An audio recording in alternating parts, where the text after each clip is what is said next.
개천을 많이 팔아라는 제목으로 오늘부터 시작하는 또 기도의 사람 시리즈 첫 번째 은혜를 나누도록 하겠습니다. 사랑하는 성도 여러분, 새해가 밝았고 또 이제 구정도 지나고 또 어느새 1월이 지났습니다. 2023년 벌써 첫 달이 지나고 이제 2월이죠. 여러분은 2월이 되면서 계속 영적으로 도약하고 계십니까? 우리가 연말에 또 연초에 영적으로 도약하기를 꿈꾸면서 또 결단하면서 기도했는데 여러분들 마음은 요즘 어떠신지 궁금합니다. 어떤 분들은 은혜 충만하고 뭔가 하나님 앞에서 기도로 이렇게 하나님께 나아가는 것 같은데, 근데 또 어떤 분들은 여전히 아무런 기대도 없고 또 기도도 없이 지나가는 분들도 있습니다.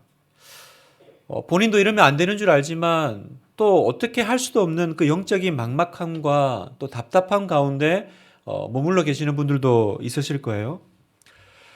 마치 칼이 있지만 그 칼이 하나도 날카로움이 없고 무뎌져서 내 앞에 잘라야 될 종이들은 많지만 그 어느 것도 잘라내지 못하는, 마치 그 부엌칼이 요리할 재료들은 많이 쌓여 있는데 아무것도 이렇게 손질을 할 수 없는 그런 상태의 무딘 칼 같은 상황이 여전히 나의 마음의 상태가 아닌지, 그런 상태로 지금 내가 새해를 시작하고 있는 건 아닌지. 벌써 1월이 지났습니다. 한 달이 이렇게 지났는데 이렇게 계속 가다 보면 어느새 6개월이 지날 거고, 또 이렇게 살다 보면 분명히 작년 연말에 느꼈던 그 감정을 올해 연말에도 내가 느낄 건 분명한데 어떻게 하면 좋을까? 여러분 중에 이런 상태의 분들이 있다면 오늘 본문을 통해서 영혼이 다시 살아나는 그 은혜를 누리시기를, 다시 그 영혼이 날카롭게 단련되고 날이 서게 되는 그 은혜가 있기를 주님의 이름으로 축복합니다. 살아계신 하나님께서 우리를 만나시고 또 살아계신 그 말씀을 통해서 분명히 우리 가운데 그 놀라운 역사들을, 기적을 행하실 줄 믿습니다. 오늘 우리가 읽은 성경 본문은 이스라엘이 북이스라엘과 남유다로 나눠져 있을 때입니다. 그러니까 통일 이스라엘이 아니라 북이스라엘, 남유다로 나눠져 있는데, 이제 나눠져 있으니까 각각 왕이 있겠죠. 그 북이스라엘 왕이 여호람이고 남유다에 또 왕이 있었고, 그리고 그 옆에 있는 에돔이라고 하는 한 나라가 등장합니다. 그래서 북이스라엘과 남유다와 에돔이 삼국 연합국이 되어서 이제 모압과 전쟁을 치르는 내용입니다. 세 나라가 이제 모압과 전쟁을 하려고 가는데 문제가 발생하죠. 어떤 문제가 발생하냐면 전쟁을 치러보기도 전에 가는 도중에 물이 없는 거예요. 뭐 그 땅의 기후나 상황은 우리가 잘 모르지만 굉장히 척박하고 메마른 곳이잖아요. 그리고 삼국이 세 나라가 모여서 군대를 이뤘으니까 얼마나 이 먹고 마시는 거 중요하겠어요? 그런데 그 사막 같은 기후에 하여튼 뭔 일인지 모르겠지만 물이 다 떨어졌습니다. 그러니까 군사도 또 가축도 먹을 일이 없는, 전쟁을 해야 되는데 전쟁을 해보기도 전에 모든 전의를 상실하는 이제 그런 일들이 벌어진 거죠. 9절에 보니까 이스라엘 왕과 유다 왕과 에돔 왕이 가더니 길을 둘러간 지 7일에 군사와 따라가는 가축을 먹일 물이 없는지라. 물이 없다라는 거. 아직 전쟁을 치러보지도 못했는데 전쟁은 고사하고 여기서 다 죽게 생겼다라는 거죠. 그러자 성경에는 그 북이스라엘의 요람 왕의 반응이 이제 나옵니다. 그런데 이 북이스라엘 왕의 반응은 두 가지입니다. 첫 번째는 불평이에요. 그리고 두 번째는 하나님께 책임 전가입니다. 자, 10절에 보면 이스라엘 왕이 이르되 슬프다, 여호와께서 이 세 왕을 불러 모아 모압의 손에 넘기려 하시는도다 하니. 자, 물이 없는 상황이 벌어졌어요. 그랬더니 이 이스라엘 왕의 첫 번째 딱 나오는 반응이 뭐냐면 불평이에요.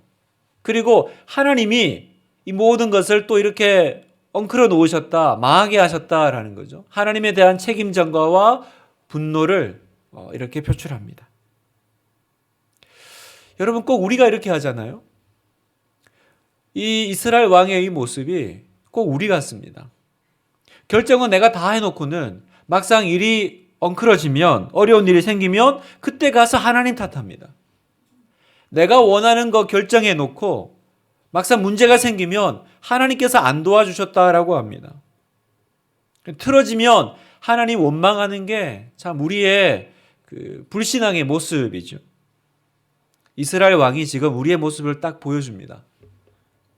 그런데 그때 북이스라엘 왕은 그렇게 했는데 남유다에 여호사밧 왕이 있었습니다. 이 여호사밧 왕은 불평하기 전에 하나님께 물을 만한 예언자, 선지자가 없냐라고 묻죠. 자, 11절에 보면 여호사밧이 이르되 우리가 여호와께 물을 만한 여호와의 선지자가 여기 없느냐 하는지라. 이스라엘 왕의 신하들 중에 한 사람이 대답하여 이르되 전에 엘리야의 손에 물을 붓던 사밧의 아들 엘리사가 여기 있나이다 하니. 우리가 여호와께 물을 만한 여호와의 사람, 선지자가 여기 혹시 있습니까? 라고 물은 거죠. 보세요. 한 사람은 어려운 일이 딱 생기니까 불평부터 시작합니다. 하나님께 원망합니다. 그런데 한 사람은 어떻게 해요? 하나님을 찾습니다. 하나님의 뜻을 찾습니다. 참고로 여기 이제 그 엘리사가 나오는데 엘리사는 유다가 아니라 북이스라엘에서 활동하는 선지자입니다. 그러면 누구보다 사실은 이 엘리사의 존재에 대해서 또 엘리사를 찾아야 될 사람은 남유다 왕 여호사밧이 아니라 누구여야 돼요? 북이스라엘 왕이어야 되죠. 여호람이어야 됩니다. 왜? 자기 백성, 자기 나라에 있는 선지자니까. 그런데 여호람은 엘리사를 떠올리기보다는 원망의 말을 먼저 떠올리더라는 거죠. 여호람은 왜 이렇게밖에 할 수 없었을까? 왜 어려운 일이 생겼을 때 이런 반응을 취할 수밖에 없었을까? 오늘 본문에 보면 우리가 한 가지 그 이유를 알 수 있는, 주목할 수 있는 점이 나옵니다. 바로 여호람의 아버지가 누구인지를 성경은 말하고 있다는 겁니다. 자, 우리가 읽지 않았지만 1절을 보면 유다의 여호사밧 왕 17해에 아합의 아들 여호람이 사마리아에서 이스라엘을 12해 동안 다스리니라. 자, 여기 보면 성경은 여호람에게는 아버지가 있다라고 해요. 근데 그 아버지가 아합이라고 합니다. 이 본문의 아합은 굉장히 유명한 악한 왕입니다. 그래서 이 아합도 유명하지만 이 아합의 아내는 더 유명하죠. 이름하여 이세벨이라는 이제 여왕입니다. 이세벨이 누구냐면 그 엘리야하고 이렇게 붙어가지고 갈멜산에서, 그죠? 이렇게 막 물 부으면서 불 내리는 그때 그 이방 선지자들을 이렇게 동원했던 이방에서 건너온 공주였죠. 그래서 이제 아합이랑 결혼을 했는데 악한 이제 아내죠. 그리고 아버지 아합 왕도 아주 악한 왕이고. 그러니까 지금 성경은 이 여호람 왕의 아버지가 아합이었다라는 걸 우리에게 이제 상기시켜요. 이걸 왜 상기시킬까? 왜냐하면 특이하게도 그 아버지 아합 왕 때 오늘 이 본문과 똑같은 장면이 한 번 더 있었다라는 거예요. 그때도 이제 지금은 이제 세 나라 왕이 전쟁을 하러 가는데 그때는 두 나라 왕이었어요. 이제 북이스라엘 아합하고 남유다 여호사밧 왕이 이제 전쟁을 하러 가는데 똑같은 일이 벌어진 거예요. 어려운 일이 벌어진 거죠. 자, 그때 어떤 일이 벌어지냐면 열왕기상 22장 7절에서 8절을 한번 읽겠습니다. 제가 읽으면 여호사밧, 이제 남유다 왕이죠. 여호사밧이 이르되 이 외에 우리가 물을 만한 여호와의 선지자가 여기 있지 아니하니까. 이스라엘의 왕 아합이죠. 여호사밧 왕에게 이르되 아직도 이물라의 아들 미가야 한 사람이 있으니 그로 말미암아 여호와께 물을 수 있으나 그는 내게 대하여 길한 일은 예언하지 아니하고 흉한 일만 예언하기로 내가 그를 미워하나이다. 여호사밧이 이르되 왕은 그런 말씀을 마소서. 여러분 똑같죠? 그죠? 지금 아들 여호람의 상황하고 그 아버지 아합 왕 때도 아합 왕이 아니라 그 누굽니까? 남유다의 여호사밧이 어려운 일이 생기니까 여기 하나님의 사람이 있습니까? 하나님의 뜻을 물을 사람이 있습니까? 똑같이 묻는 일이 벌어졌는데 그때도 아합은 뭐라 그래요? 한 사람 있긴 한데 그 사람은 나한테 좋은 소리를 안 하거든요. 맨날 나만 보면 잘못했다 그러고 뭐라 그러고 그래서 평소에 제가 잘 안 찾습니다. 제가 그 얘기를 한 거죠. 지금 성경은 우리에게 이 두 가지 사건을 이렇게 오버랩을 시킵니다. 그때도 그 아버지 아합 왕이 불신앙으로 반응했던 것처럼 오늘 그 아들 여호람도 똑같이 불신앙으로 반응하는데 그거 어디서 왔을까요? 여러분, 이런 건 하늘에서 그냥 뚝 떨어지는 것이 아닙니다. 하늘에서 이렇게 어느 날 갑자기 뚝 생기는 게 아니에요. 오늘 여호람 왕의 행동은 바로 그 부모 아합 왕으로부터 이어져 내려온 거죠. 제가 누누이 얘기하지만 여러분, 자녀는 부모의 뒷모습 보고 배웁니다. 부모의 뒷모습 보고 배웁니다. 그러니까 부모가 어려운 일이 생겼을 때 어떻게 했는지를 다 보고 있는 거죠. 그리고 자녀의 인생에도 똑같은 일이 생기면 어떻게 해요?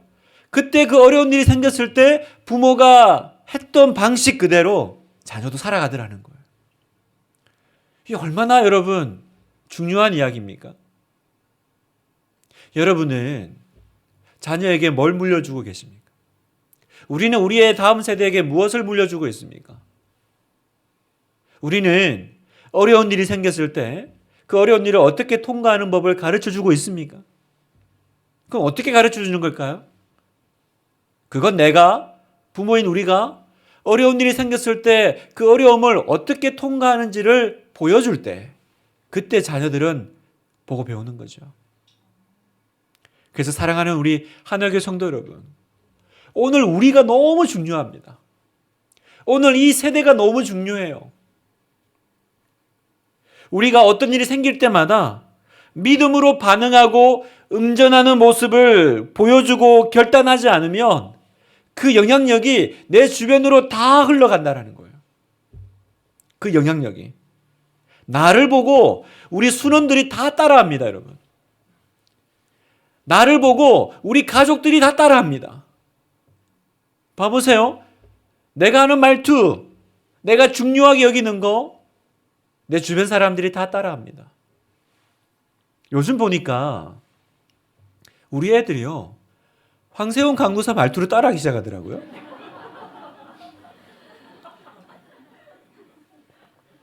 저분이 사투리가 되게 심한데 그게 되게 매력적인가 봐요. 그래서 특히 우리 큰아이가 이러면 안 되는데 그러면서 우리 황강도사 말투를 되게 따라하는데 뭔가 영향력이 있나 보다. 그죠? 좋으니까 따라하겠죠? 싫은데 그걸 못 따라하겠어요. 오면 막 못 알아듣겠다 그러고 뭐 이상해 그럴 텐데 이렇게 따라하는 걸 보니까 이 부서 안에서 영향력을 끼치고 있구나. 그런 생각이 듭니다. 우리는 나도 모르게 내 주변에 그 영향력을 흘려보내고 있더라고요. 내 말투를 우리 자녀들이 따라하고 있더라고요.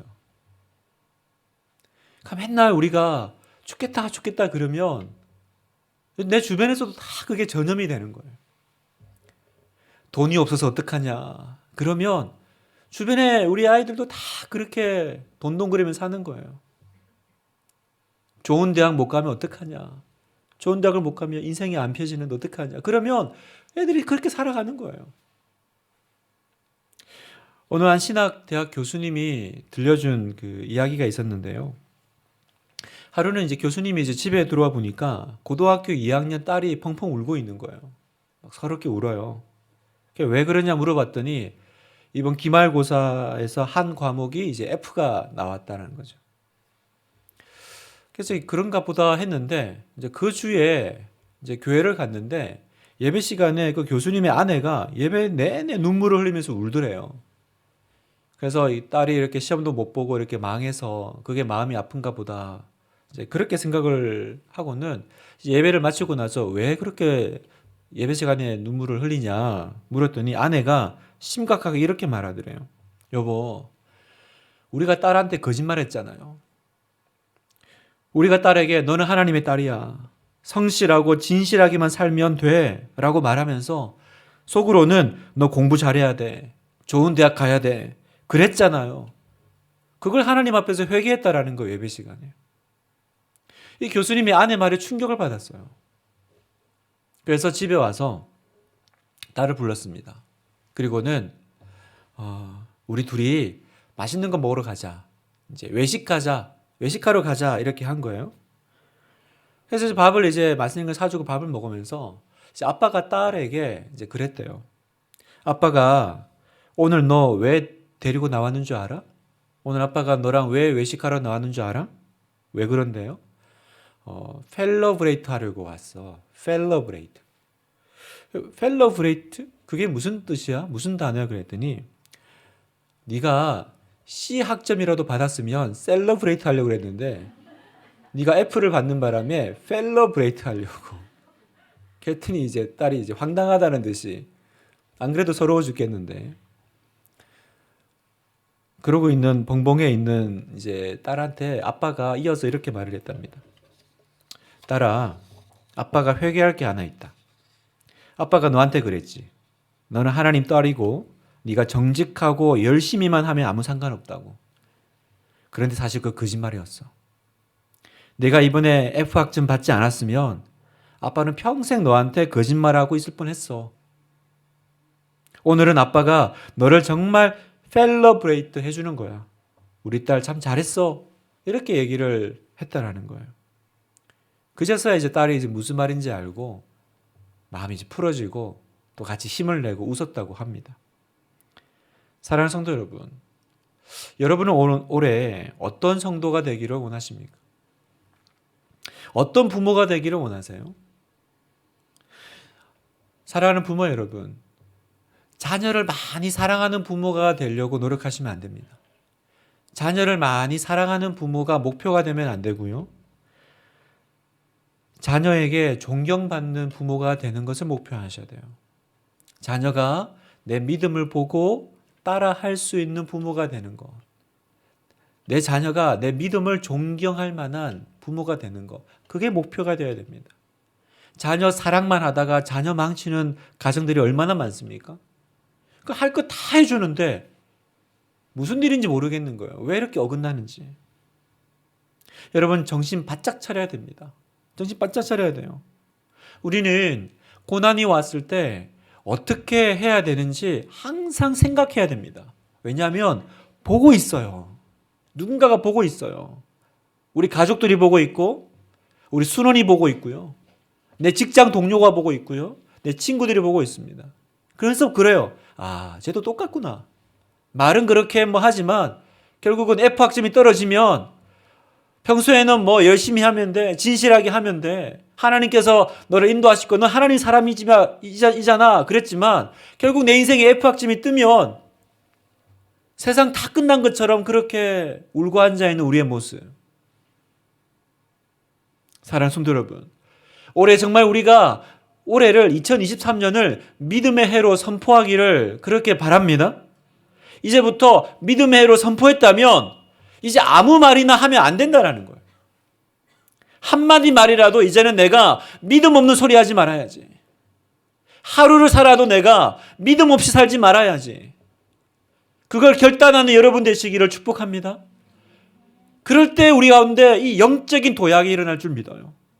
입술에 자갈을 물리고 너무너무 힘들지만 그러나 입술에 자갈을 물리고 하나님 새해에는 내가 이렇게 무뎌진 영성으로 살 수는 없어요. 하나님 나를 날카롭게 해주세요.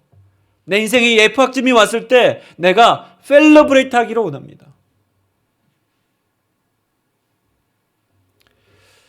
그런 이스라엘 백성들에게 그런 상황 가운데 이제 하나님께서 어떻게 하시는지를 보세요.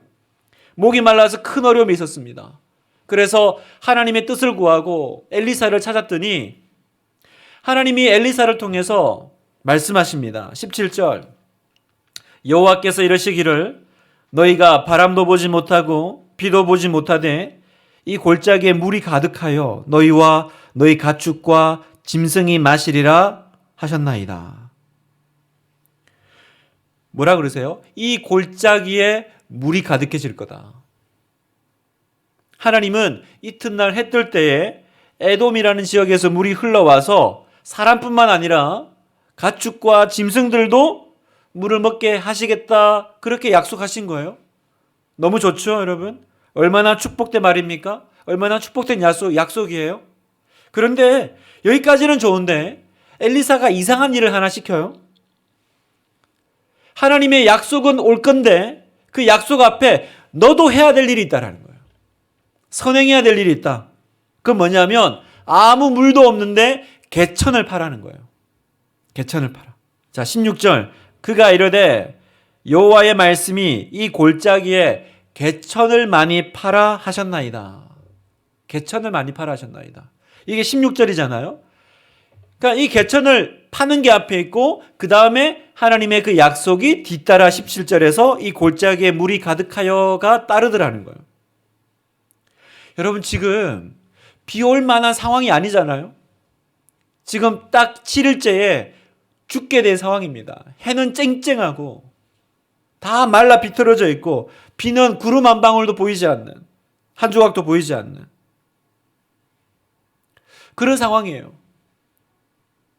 우리는 하나님의 약속이 있다면 알아서 뭔가가 막 그렇게 비 올 상황도 되고 이런 일들이 벌어지겠구나, 어떤 낌새가 느껴지고, 그죠? 뭔가 이렇게 하나님의 어떤 그 일하심의 조짐이 드러날 거라고 생각을 합니다. 그런데 하나님은 그렇게 안 하시더라고요. 하나님의 방식은 그게 아니에요. 하나님 뭐라 그러시는 거예요 지금? 비는 내가 내릴만. 비는 내 영역이니까. 비는 내가 내릴 건데, 그러나 네가 내가 약속한 대로 믿는다면, 나의 말이 정말로 네가 믿음으로 반응한다면, 그러면 어떤 일이 벌어질 때까지, 증거가 나타날 때까지 기다리는 것이 아니라 지금 당장 믿음의 행동을 보이라는 거예요. 그게 개천을 파라라는 말씀입니다. 사랑하는 성도 여러분, 비는커녕 구름조차 없을 때도 개천을 팔 수 있습니까? 개천을 팔 만큼 하나님을 신뢰할 수 있으십니까? 아무도 이렇게 안 사는데, 아무도 이렇게 행동하지 않는데 혼자 삽 들고 나가서 개천을 파고 있는 어떠한 사람의 모습을 생각해 보십시오. 여러분이 그 사람이 될 수 있겠습니까? 분당 하나교회에서 아무도 그렇게 안 믿어요.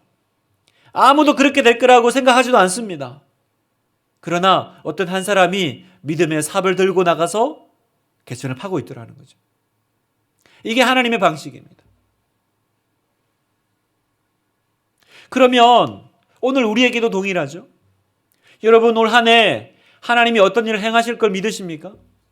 하나님이 여러분 삶 가운데 큰 일을 행하실 것이라고 믿으십니까? 그러면 내가 지금 해야 될 일이 있죠. 준비가 있습니다. 그건 바로 개천을 파는 거예요. 어떤 개천입니까? 아무것도 일어난 것도 없는데 하나님, 제가 무슨 개천을 파야 됩니까? 하루아침에 그 무너진 관계를 회복할 수는 없지만 내가 다시 한번 또 전화를 걸고 또 미안해라고 문자를 남기는 거, 그런다고 변화가 있고 관계가 회복될 거라고 생각할 수는 없지만 그게 오늘 내가 팔 수 있는 개천이겠죠? 하나님을 떠난 자녀가 하루아침에 돌아올 수는 없지만, 그러나 매일 내가 그 자녀를 위해서 또 무릎 꿇고 기도하는 것, 그건 내가 파는 개천이죠. 하루아침에 내가 사도 바울 같은 그런 영성의 대가가 될 수 없지만, 그러나 오늘도 큐티책을 피고 줄을 긋는, 그게 내가 파는 개천이죠. 신앙생활 힘들다, 아이들 신앙교육 힘들다, 그래도 또 주일 아침 아이들과 전쟁을 치르면서도 어떻게든 옷 입혀가지고 교회 데리고 나오는 거, 그게 내가 파는 개천이죠. 아무것도 일어난 일이 없습니다. 비구름 없어요. 해는 쨍쨍입니다. 그러나 내가 역사할 것을 믿는다면 너는 준비하라는 거예요. 근데 또 하나가 있는데, 개천을 팔아 그러지 않고 개천을 많이 팔아 그러세요. 많이. 엘리사는 왕들한테 하나만 팔아 그러지 않고요, 많이 팔아 그랬어요. 왜 그랬을까요? 하나님은 많은 비를 내리시는 분임을 믿었기 때문이에요. 많은 비를 내리시는. 개천 하나 정도야 뭐 어떻게 하다 보면 이렇게 채워질 것 같습니다. 그러나 많은 개천을 채우는 건 이건 진짜 하나님의 영역이고 기적의 영역이죠. 여러분, 우리 삶 가운데 신앙생활에 이 신앙의 활력이 왜 떨어지냐면 바로 기적을 행하시는 하나님에 대한 기대가 사라지면 활력이 떨어져요. 기도가 재미가 없어요. 왜요? 원한 만큼 주실 테니까. 내가 한 만큼 주실 테니까. 그러니까 뭐 개천 하나 정도 그렇게 채워주실 하나님 기대하니까 기도를 하면서도 내 마음에 아무런 기대가 없는 거예요. 기대가 없으니까 새벽에 어떻게 일어나겠어요? 금요일 저녁에 어떻게 나오겠어요? 기대가 없는데 어떻게 신앙생활이 힘이 있겠습니까? 무슨 기쁨이 있겠어요? 여러분, 어느 순간 내 안에 기적을 행하시는 하나님에 대한 기대가 사라지진 않았습니까? 그냥 노력한 만큼 주시고 애쓴 만큼 주시고 뭐 그 정도 하시는, 오늘 내가 조금 열심히 하면 그만큼 또 은혜 부어주시는 하나님 정도. 그러니까 한 만큼 받는데 무슨 기대가 있어요, 여러분? 여러분, 은혜가 무엇입니까? 은혜란 말뜻이 뭐예요? 받을 자격이 없는 사람에게 주신다. 이게 은혜잖아요. 사랑하는 성도 여러분, 우리 하나님은 은혜를 강물같이 부으시는 하나님이신 줄 믿으십니까? 하나님은 은혜를 주시는 분이신 줄 믿으세요? 은혜는 뭐라고요? 자격 없는 자에게 주시니까. 하나님, 오늘도 내가 염치 없이 나왔습니다. 제가 자격이 있어 받는다면 전 오늘 아무것도 받아갈 것이 없어요. 그런 하나님은 그런 분 아니시잖아요. 우리 하나님은 풍성하게 부어주시는 분이시잖아요. 하나님은 은혜를 부어주시는 분이시잖아요. 제가 개천을 많이 파면 판 만큼 또 채우시는 분이시잖아요. 에베소서 3장 20절 같이 한번 읽겠습니다. 시작. 우리 가운데 역사하시는 능력대로 우리가 구하거나 생각하는 모든 것에 더 넘치도록 능히 하실 이에게. 생각하는 모든 것에 넘치도록 능히. 이게 우리 하나님인 줄 믿습니다. 여러분, 오늘 밤 우리가 이 하나님을 회복하기를 원합니다. 살아계신 하나님. 어떤 하나님이에요? 넘치도록 능히 하실 하나님. 넘치게 하신 하나님. 오늘 밤 우리가 정말 같이 회개 기도하기를 원해요. 하나님, 저는 이제 제 삶에 아무 기적도 기대하지 않는 그렇게 무기력하고 무능력한 신자가 되어버렸습니다. 어느 날부터 내 삶은 가난 혼인잔치는 없어요. 맨날 물만 있어요. 물만. 그래서 아무런 변화의 소식도 없고 그냥 물은 있으니까 목은 축이며 살지만 그 물이 포도주가 되는 기적은 내 삶에 이제는 더 이상 기도도 하지 않는, 그게 내 삶입니다, 하나님. 그러니 내 삶이 하나님 활력이 없습니다. 하나님 기쁨이 없습니다. 살아계신 하나님에 대한 이야기가 없습니다. 오늘 밤 하나님 나를 다시 충만케 해주시옵소서. 그렇게 선포하고 기도하기를 원합니다. 물만 가득한 내 인생이 아니라 물이 변하여 포도주가 된 인생.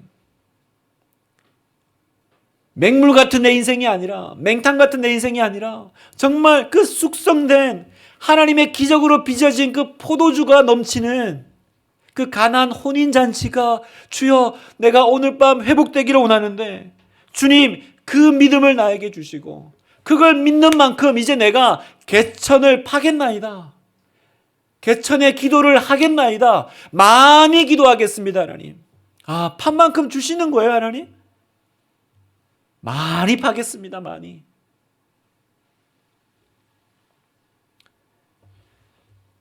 여러분의 기도 생활을 점검하십시오. 요즘 어떻게 기도하고 있습니까? 깨작깨작, 조금. 그렇게 혹시 그냥 잔에 한 잔 채우는 기도하고 있지 않습니까? 많이 파라고 하셨는데 내 기도가 지금 개천을 많이 파는 기도입니까? 아니면 그냥 기도 신용하다가 끝나는 기도입니까? 기도 안 하는 분이 누가 있습니까, 여러분? 하다못해 식사 기도도 안 하는 분은 없죠? 기도 안 하는 사람은 없어요. 기도하십니까? 물으면 다 기도한대요. 근데 많이 기도하는 분은 없어요. 오래 기도하는 분이 없어요. 그냥 앉았다가 얼른 일어나는. 오늘 우리가 하나만 파다 마는 그런 기도 이제 떠나기로 오네요. 이 기도의 사람 시리즈를 시작하면서 여러분 제일 중요한 게 뭐예요? 기도에 대한 기대 아닙니까? 하나님께서 내가 오늘 이 개천을 많이 파는 기도를 드릴 때 하나님께서 그 판만큼 아니 넘치도록 부어주실 것을 믿는 그 믿음이 회복되어야 내가 기도를 해나가지 않겠습니까? 제가 요즘 깨달은 게 있습니다. 제가 요즘 어떤 부분을 좀 묵상하고 있냐면 내가 좀 대단한 사람이 되려고 했던 거구나. 그게 요즘 이렇게 제 마음에 되게 회개가 되는 부분이에요. 그러니까 제가 이렇게 요즘 이렇게 마음이 좀 힘들고 낙심되는 부분이 왜 그러냐 봤더니 내가 뭔가 좀 대단한 목사가 돼서 그 일에 좀 합당한 사람이 되려고 했던 것 같아요. 그러니까 뭔가가 되려고 하니까 계속 어떻게 돼요? 점점 자격 미달인 나만 보이는 거예요. 하나님이 일을 하려고 하니까 거기에 좀 내가 합당해야 되겠는데 일은 크고 나는 작으니 그냥 안 해버리고 싶은, 포기하고 싶은 그런 마음들이 내 안에 들어오는 걸 느꼈습니다. 그래서 제가 요즘 부르는 찬양이 있어요. 그 후렴 부분인데 그 어떤 흥얼거리는 찬양이 있냐면 위대하신 주 찬양의 위대하신 주 모두 알게 되리라 위대하신 주 계속 이 찬양을 운전하면서도 위대하신 주 혼자 방에 있을 때도 찬양의 위대하신 주 예전에는 제가 좀 위대해지려고 한 거예요. 제가 좀 이 일을 할 수 있는 좀 그럴듯한 목사가 되고 싶었던 거죠. 그러니까 뭔가 잘 안 되면 내가 안 위대해서 그런가 보다. 내가 부족해서 그런가 보다. 근데 제가 이 찬양을 부르면서 제가 뭘 회개했냐면 하나님 이런 연약하고 부족한 자를 위대하게 쓰시는 그 하나님을 내가 놓쳐버렸습니다. 위대한 하나님은 없고 내가 위대해지고 싶더라고요. 와, 목사님 좋습니다. 와, 우리 목사님 대단하시고 우리 목사님 잘하시고 말씀도 좋고 그 얘기 듣고 싶어가지고 제가 위대한 하나님은 놓쳐버리고 그럴듯한 나만 지금 계속 제가 얼마나 회개했는지 하나님 이제는 제가 훌륭해지지 않겠습니다. 제가 훌륭해지지 않겠습니다. 이런 연약한 나를 사용하시는 하나님을 내가 의지하겠습니다. 그러면 내가 어떤 일이 일어나도 유구무원이겠죠. 무슨 자랑할 게 있겠어요. 이런 연약한 나를 통해서 그 일을 하신 하나님만 드러날 뿐이지. 내 평생에 그러면 좋겠다.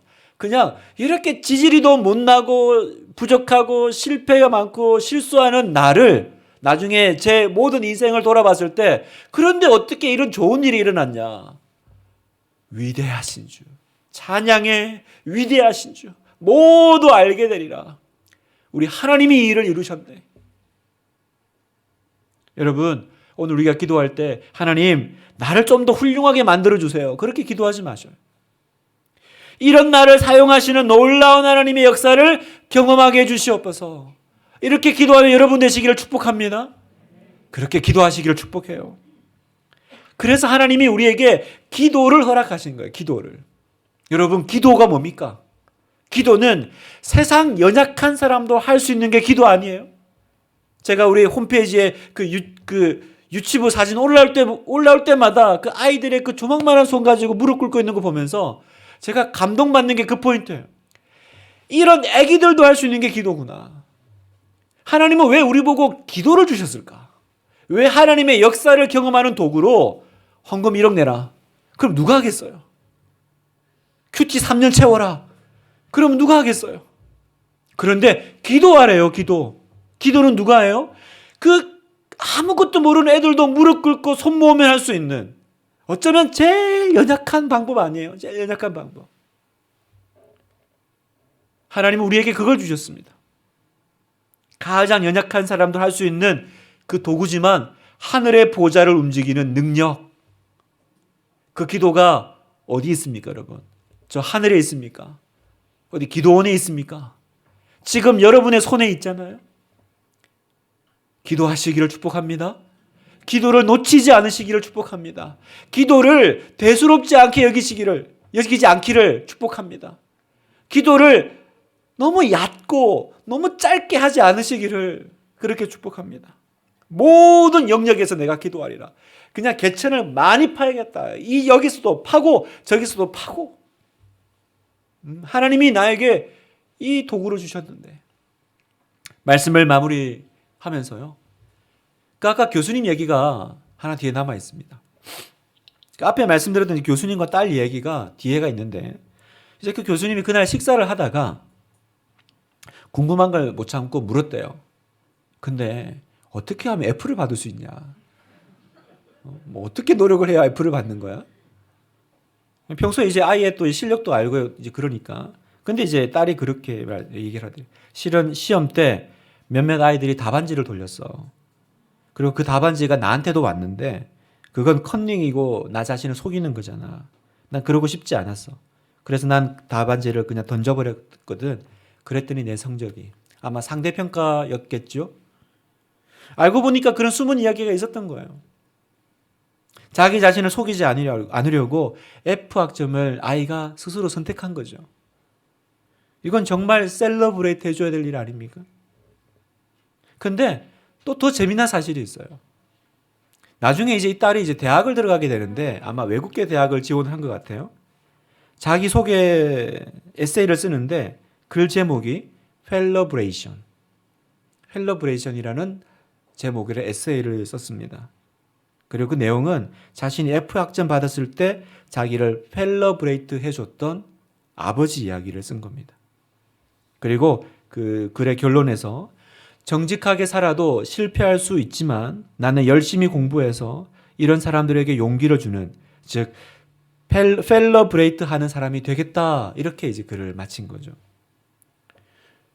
분명히 이 딸의 성적 점수가 모자랐는데도 이 글 덕분인지 자기가 원하는 대학에 들어가더라는 거예요.